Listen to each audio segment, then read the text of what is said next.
النهاردة هنتعلم مع بعض حاجات كتيرة جدا مهمة تكون بتعرفها لو انت لسه بتبدأ تتعلم ألماني، وهي جمل لو انت فتحت اي كتاب أكاديمي هتلاقيها فيه. أول جملة معانا وهي hören Sie. مرة كمان hören Sie.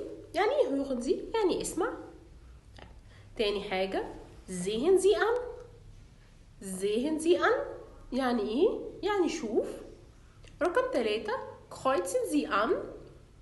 kreuzen Sie an يعني عمل علامة على الإجابة الصحيحة. تمام. طبعا ممكن أقول لك kreuzen Sie an دي richtige Antwort الإجابة الصحيحة، ولكن أنا بقول لك لو لقيت كلمة ankreuzen يعني يضع علامة. kreuzen Sie an. sprechen Sie nach. sprechen Sie nach يعني إيه sprechen Sie nach؟